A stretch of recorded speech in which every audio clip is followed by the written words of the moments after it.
Mi familia me dio la espalda cuando quise montar mi propia empresa porque prefirieron soltarle el dinero a mi primo. Pero claro, ahora que él se ha estrellado y a mí me va de cine, de repente todos dicen que mi negocio es el orgullo de la familia. Me llamo Sagrario, tengo 34 años y me crié en una casa donde, ¿para qué engañarnos?, nunca faltó de nada. Mi padre tenía un pie en cada charco, inmobiliarias, tiendas por toda la ciudad, de todo un poco. Mi madre tampoco se quedaba atrás. Tiene varios edificios en propiedad, así tal cual. Mis abuelos no nadaban en la abundancia, pero fueron los que curraron para que mis padres tuvieran ese empujón inicial. En mi casa la regla es clara. O heredas lo que hay y lo mantienes a flote, o te montas tu propio imperio desde cero. Yo, como es lógico, elegí la segunda opción. Y no es que fuera un crío soñando con chiringuitos en el Caribe, que oye, ni tan mal, pero yo tenía un plan serio entre manos, la ciberseguridad. Todo empezó a los 14 años, cuando hackeé el servidor del instituto para borrar mis castigos, y me di cuenta de que esto de la informática se me daba de miedo. Me saqué la carrera de Ciencias de la Computación y me obsesioné con la encriptación y el código. Al terminar, vi que esto no era solo un hobby, sino una mina de oro. Hoy en día, cualquier banco u hospital necesita protegerse. Es como vender paraguas en un sitio donde siempre llueve. Las filtraciones de datos no paran. Tenía la visión, los clientes en el punto de mira y un plan de negocio que, honestamente, era impecable. El problema era el de siempre. Me hacía falta pasta para arrancar. No pedía una millonada de verdad, solo lo justo para una oficina, un equipo pequeño y algo de equipo técnico. Podría haber empezado en un garaje, pero yo tenía muy claro cómo quería que fuese mi empresa. Así que una mañana senté a mis padres en el salón y les solté todo el proyecto. Iba preparado con mis gráficas y mis estudios de mercado, pero sobre todo con muchísima ilusión. Solo les pedía un préstamo, no buscaba que me regalasen nada, quería devolverles hasta el último céntimo. Les dejé claro que era un préstamo con sus intereses y todo, que se lo devolvería en cuanto el negocio arrancara. Pero su respuesta fue: Zaira, te queremos mucho, pero no te vemos llevando las riendas de una empresa. Y lo peor es que no lo dijeron para hacerme daño, o eso creían ellos. Mi padre soltó un suspiro, como si le doliera en el alma darme el no, y mi madre me dedicó esa mirada de lástima que te ponen las madres cuando piensan que eres un tierno ingenuo. Según mi padre, ser un hacha con el código no te convierte en empresario. Decía que llevar un negocio es gestionar cuentas, empleados, marrones, toda esa parte aburrida que, según ellos, a mí me venía grande. Básicamente, sentían que darme el dinero era tirarlo a la basura porque me faltaba chispa. No os voy a mentir, me dolió lo indecible. Al principio estaba furioso, pero ni por esas iba a mandar mi sueño a paseo. Un mes después del desplante, mi primo Bernardo se casaba. Imaginaos el percal, una boda por todo lo alto, 3 días de fiesta, fuentes de champán, un despliegue total. En un momento de la celebración, estaba con mis padres cerca del buffet y apareció Bernardo. Se acercó a saludar y soltó la bomba. Tíos, gracias de nuevo por confiar en mí y darme los fondos para el hotel. Sin vosotros no habría podido. Me quedé de piedra, mirando a Bernardo como si fuera un extraterrestre. Mis padres se rieron con nerviosismo, soltaron 4 frases de compromiso y cambiaron de tema volando. Yo les había suplicado financiación y me dijeron que no, pero a Bernardo le soltaron la pasta para un hotel. Un maldito hotel. Me inventé cualquier excusa barata y me largué de allí porque me sentía traicionado. No es que le tuviera manía a mi primo. Bien por él, supongo. Es que a él sí le dieron el voto de confianza y a mí, que soy su propio hijo, me consideraron un riesgo que no valía la pena correr. Al rato, mi abuela me encontró allí solo. Sagrario, ¿qué haces aquí fuera con la fiesta que hay dentro? Y ya sabéis cómo son las abuelas. Es imposible mentirles. Así que le solté todo el pastel y ella simplemente me escuchó desahogarme. Entonces, mi abuela soltó una frase que se me quedó grabada a fuego. Sagrario, a veces la gente ve potencial en los demás porque se ven reflejados en ellos. Me explicó que igual mi padre veía en Bernardo a su yo de joven, pero que eso no me quitaba ni un ápice de capacidad a mí. Eres distinto, y serlo no tiene nada de malo, me dijo mientras me apretaba la mano. Eres listo y constante. Algún día levantarás algo increíble, pero lo harás a tu manera. Sé que suena a frase de taza de café, pero en ese momento era justo lo que necesitaba oír. El día después de la boda estaba en una especie de nube emocional. Por un lado, a tope con lo que me dijo mi abuela, y por otro, todavía hundido. Estaba yo en el sofá cuando, de repente, suena el móvil. Era mi abuelo. Y claro, como él no es de los que llaman para charlar del tiempo, me pegué un susto de muerte. Le pregunté si pasaba algo malo, pero me dijo que todo estaba en orden y que fuera a verle. Vale, abuelo, en un par de horas estoy ahí. Al llegar a su casa, mi abuela me recibió con una sonrisa de esas que te dan calorcito en el pecho. Pasa, Sagrario, tu abuelo te espera en el despacho. Estaba sentado en su sillón, pero en cuanto me vio entrar, se levantó para darme un abrazo que me quitó todos los nervios de golpe. Mi abuelo no es de andarse con rodeos. Me soltó directamente. Tu abuela me ha contado lo de la boda y cómo te sientes con lo de tu empresa. Ah, amigo. Así que de eso iba la cosa. Yo solo asentí, intentando que no se me notara mucho la cara de póker. Y siguió. Quiero que sepas una cosa. Yo empecé mi primer negocio con una furgoneta vieja y un préstamo de mi tío. Fue durísimo y todo el mundo apostaba a que me estrellaría. Pero no pasó. ¿Y sabes por qué? Negué con la cabeza. Porque alguien creyó en mí. A veces, con que una sola persona confíe en ti, ya tienes todo lo que necesitas. Entonces, abrió el cajón del escritorio, sacó el talonario, escribió algo y me lo dio. No os voy a decir la cifra exacta, pero vamos, que no era calderilla para pipas. No era el presupuesto total que necesitaba para mi empresa de ciberseguridad, pero era un empujón de los buenos, de los que marcan la diferencia.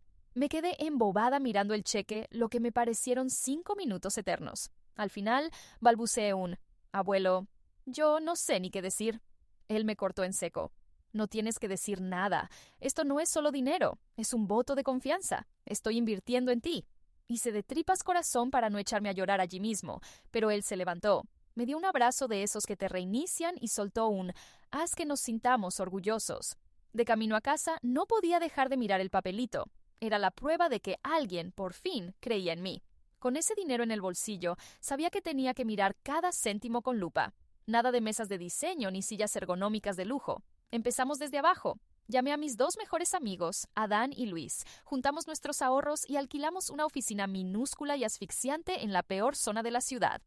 Pero oye, era nuestra. Esos 2 primeros años fueron brutales. Echábamos 14 o 16 horas al día sin saber lo que era un fin de semana y sobreviviendo a base de fideos instantáneos y lo que pilláramos en las máquinas de vending. Luis no soltaba el teléfono. Adán vivía enterrado entre líneas de código y yo hacía de todo a la vez. Nuestro primer pez gordo fue una financiera mediana a la que acababan de hackear. Conseguimos arreglarles el sistema, recuperamos sus datos y blindamos sus brechas de seguridad. Ese proyecto nos dio el aire suficiente para mudarnos a un sitio algo más decente. Poco a poco, el boca a boca hizo su magia y empezaron a entrar clientes de los de verdad. A los 4 años llegamos a nuestro primer granito. Teníamos ingresos suficientes para plantearnos crecer. Abrimos una segunda oficina en la ciudad de al lado y un año después, una tercera en otra capital importante. Para entonces, ya no éramos 3 amigos en un cuchitril. Éramos una empresa con todas las letras. En esa época también montamos una consultoría de ciberseguridad. Era el paso lógico.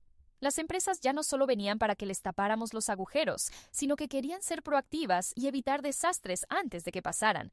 Y, ¿qué quieres que te diga? El dinero que entra por consultoría se saborea distinto. A los 5 años de empezar, por fin pude devolverles el favor a mis abuelos. Fui a su casa con un cheque que cubría el préstamo inicial más los intereses. Pero no me quedé ahí. Esas 2 personas me lo dieron todo cuando nadie más movió un dedo por mí, así que les compré una casa. Nada de mansiones horteras, sino un hogar acogedor en el barrio que siempre les había encantado.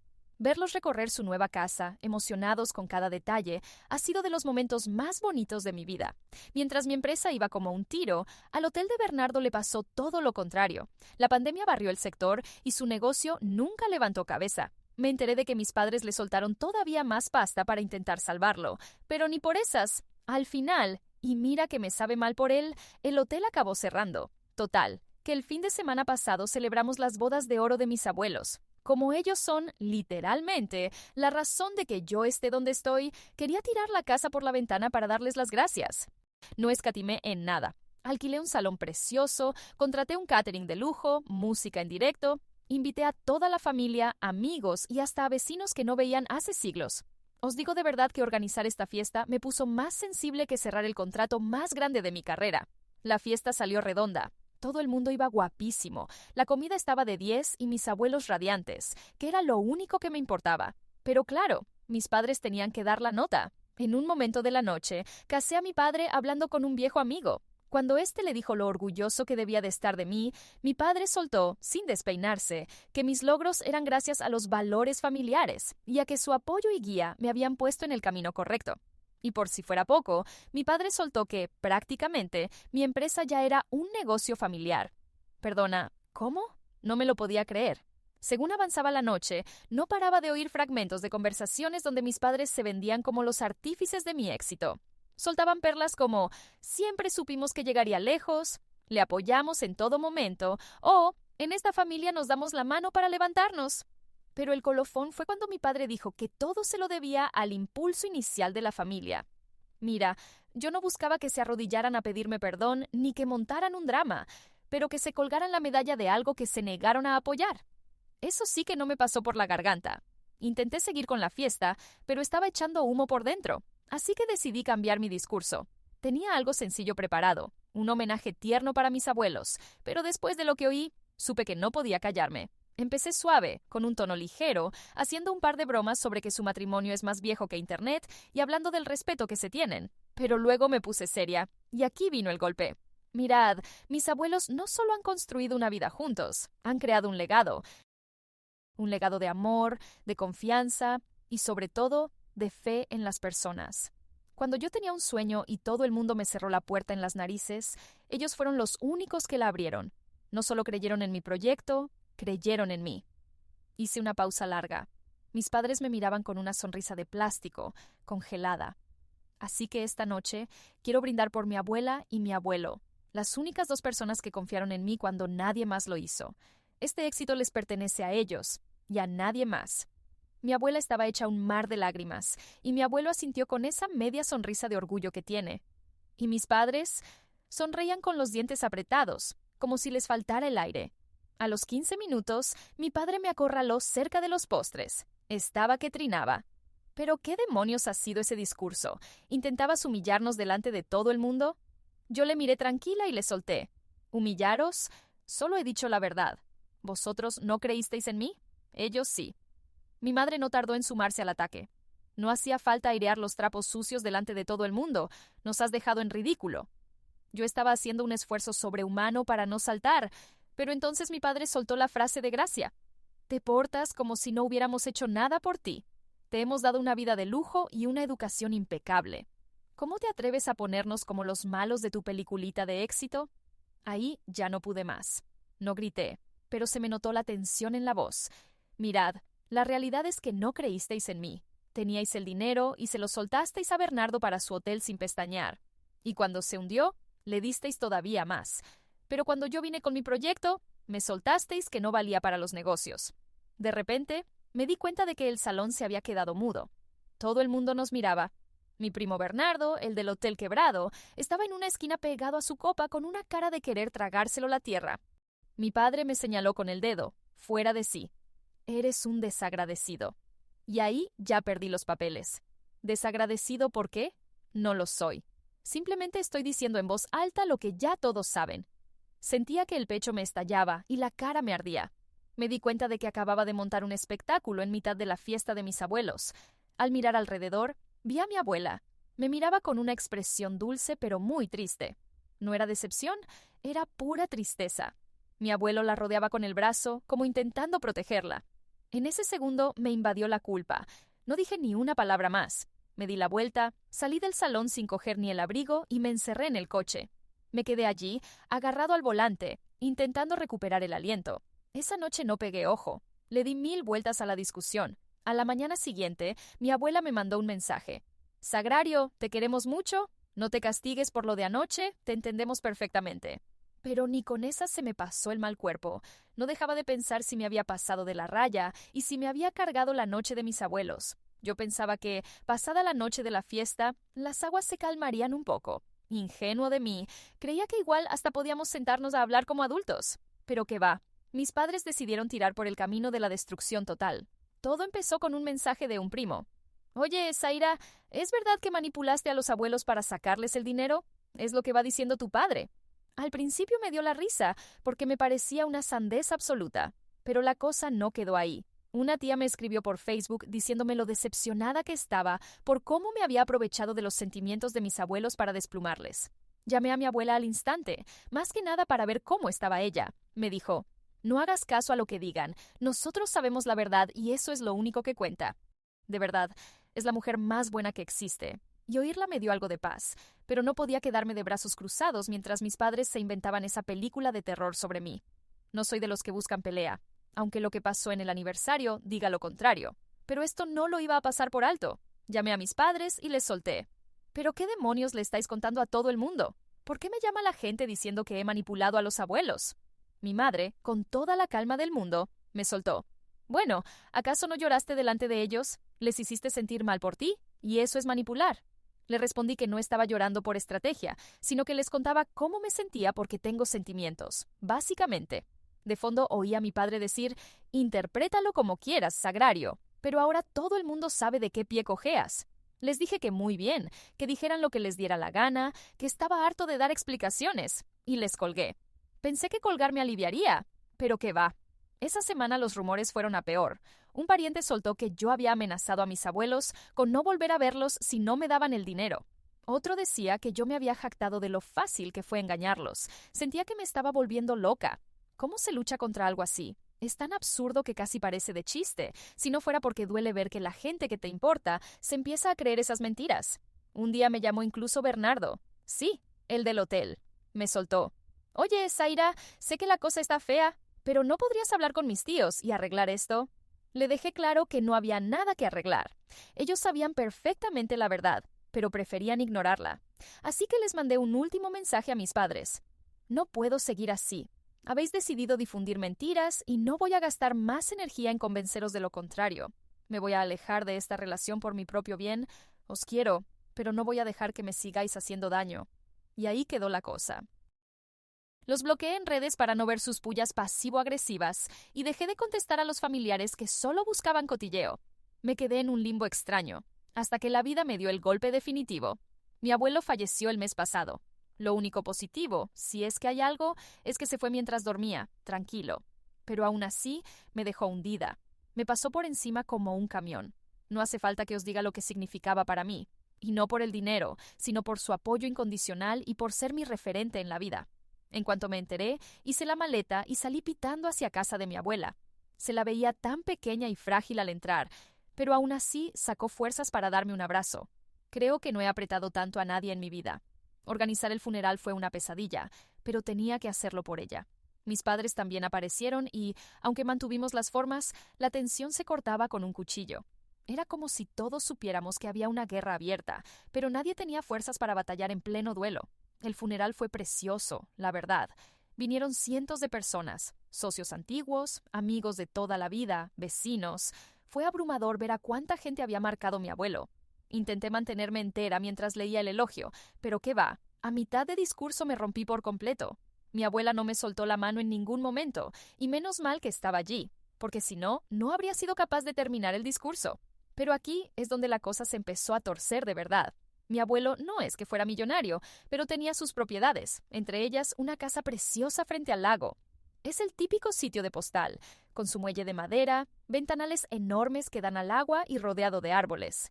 Mi padre se crió allí prácticamente, y yo mismo tengo recuerdos de crío corriendo por el muelle, pescando con el abuelo y asando nubes en la hoguera. Total, que llegó el momento de la lectura del testamento. Los abogados empezaron a enumerar los bienes y de repente llegaron a la casa del lago. Mi abuelo nos la dejó a mi prima Laura y a mí. Para que os ubiquéis, Laura es la hija de la hermana de mi padre y es una tía genial. Siempre nos hemos llevado súper bien. Pero en cuanto el abogado soltó que la propiedad sería compartida entre ella y yo, noté cómo a mi padre se le desencajaba la mandíbula. No dijo ni mu, pero su cara era un poema. Estaba echando chispas. Se levantó y se largó de allí sin dirigirme ni la palabra. Mi madre salió corriendo detrás de él y yo me quedé allí sentado, con una sensación de incomodidad tremenda, a solas con Laura y mi abuela. Los días siguientes me quedé con mi abuela para ayudarla, y mi padre me hizo el vacío más absoluto. Si coincidíamos en alguna habitación, hacía como si yo fuera invisible. Mi madre me lanzaba unas sonrisas raras, de compromiso, pero tampoco decía nada. Me parece increíble, porque yo no le pedí la casa al abuelo. Ni siquiera sabía que me la iba a dejar, pero está claro que mi padre se lo tomó como un ataque personal, como si el abuelo le estuviera dando la razón a mi bando en una guerra que solo existe en su cabeza. Una noche, Laura y yo nos pusimos a charlar con un té. Ella también se sentía fatal, porque su madre, la hermana de mi padre, tampoco estaba precisamente dando saltos de alegría con el testamento, aunque al menos ella no se puso en plan bloque de hielo conmigo. Una tarde, mientras ayudaba a mi abuela a ordenar las cosas viejas del abuelo, se sentó conmigo y me soltó. Tu abuelo quería muchísimo a tu padre, Zachary, pero también vio lo duro que has trabajado y lo mucho que has luchado para demostrar quién eres. Mi abuela me explicó que el abuelo quería que yo tuviera algo que fuera especial para él. Yo me sentía fatal, como si por mi culpa la brecha con mi padre se hubiera hecho un abismo, pero ella me soltó una verdad de las que calman el alma. Tu abuelo no estaba eligiendo un bando, Zachary, estaba eligiendo el amor. Os quería a Laura y a ti, y por eso os dejó ese refugio para que siempre lo sintierais cerca. La noche antes de marcharme, coincidí con mi padre en la cocina. Él se hacía un té y yo me servía un vaso de agua. El silencio se podía cortar con un cuchillo hasta que él soltó. Sabes perfectamente que esa casa del lago debería haberse quedado en la familia. Tendría que haber sido nuestra. Yo le respondí con toda la calma que pude. Y sigue siéndolo, papá. No pienso venderla ni alquilarla a extraños. Es nuestra. Él ni me miró. Removió el té, dejó la cuchara y se fue sin decir ni pío. Mi padre ha decidido demandarme. Resulta que se ha metido entre ceja y ceja que la casa le pertenece, a pesar de lo que dejó escrito el abuelo. No puedo entrar en tecnicismos porque el tema legal está que arde, pero os cuento. Primero empezó a presentarse en mi casa sin avisar, exigiéndome que le firmara la propiedad. Yo pensaba que estaba dolido y quería desahogarse, pero cuando vio que no iba a ceder, pasó a las amenazas. Decía que el testamento estaba mal y que yo era un egoísta por no compartir con él. Y entonces llegaron los papeles del juzgado. Su equipo de abogados me ha enviado una demanda formal acusándome de haber conseguido la casa de forma turbia y exigiendo que se la entregue. Su argumento es que esa es su herencia, no la mía, y que manipulé al abuelo para que me favoreciera. Es de locos, ¿verdad? El testamento es cristalino. La casa es para Laura y para mí. Lo más triste es que mi madre sigue haciendo de mediadora, pero para lo suyo. Me dice que ceda de una vez, que le dé la casa a mi padre y así enterramos el hacha de guerra. Sinceramente, creo que hemos llegado a un punto de no retorno. No veo forma humana de arreglar lo que se ha roto. He estado desaparecido todo este tiempo, pero es que hasta que las aguas no se han calmado, no podía daros detalles de este lío. Ha pasado una eternidad, y ojalá hubiera podido escribir esto antes, porque eso habría significado que el juicio terminó rápido. Pero no. Mi padre no consiguió anular el testamento ni quedarse con la casa, que habría sido su jugada maestra, aunque el proceso se hizo eterno. Sus abogados eran expertos en dilatarlo todo, supongo que esperando a que yo tirara la toalla y le entregara las llaves por puro agotamiento. Algo que, por cierto, ni siquiera era legal, porque la casa también es de mi prima.